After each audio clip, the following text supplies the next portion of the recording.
Hi, this is John from SuperSteer, and today we're going to install a set of the rear wheel spacers, the SuperSteer rear wheel spacers on a Chevy Duramax pickup.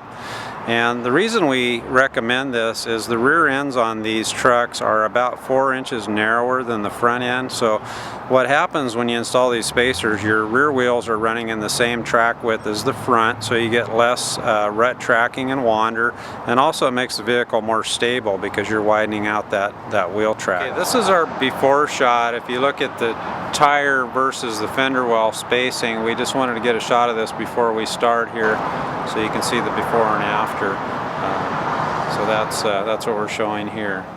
Okay, in order to do the install, we've got the truck on level ground, it's in park, and we've got the brake set. I'm going to go ahead and block the front wheels because we are going to be lifting the back of the truck up off the ground. Now that we have it lifted up, I'm going to go ahead and place a safety stand underneath the rear end. I'm going to go ahead and put my safety glasses on for eye protection. We'll start off here by pulling this outer hubcap off. This is just plastic covering.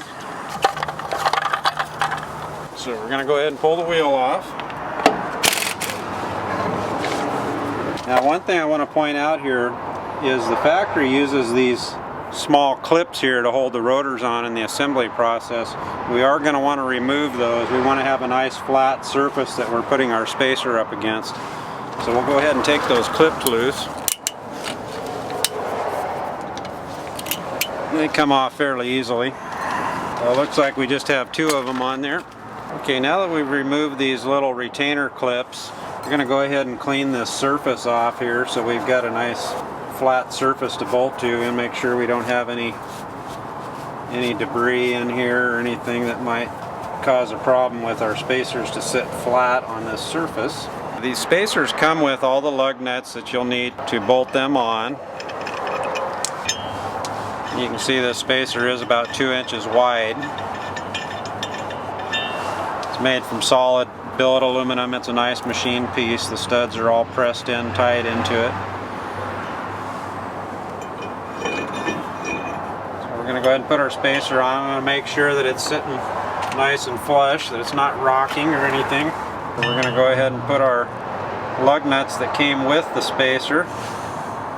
We're going to torque them down. In this particular truck, we're going to torque them. It's about 140 foot-pounds. So we've got them all torqued to 140. Before we put the wheel on, we're going to make sure that this surface is clean. We don't have any debris or anything here that might cause us to not torque up properly. So now we're going to put the factory lug nuts back onto the spacer studs. Okay, now that we've got those snugged up, we're going to go ahead and torque these down. These are the factory lug nuts to the spacer. We're going to go ahead and torque these to 140. Okay, now rather than putting the hubcap on right now, what we recommend with these spacers is to drive the vehicle about 30 miles, come back, jack it up, pull the wheel off, and recheck your torque on the inner spacer. Retorque them to 140 pounds, put your wheel back on and torque it to 140.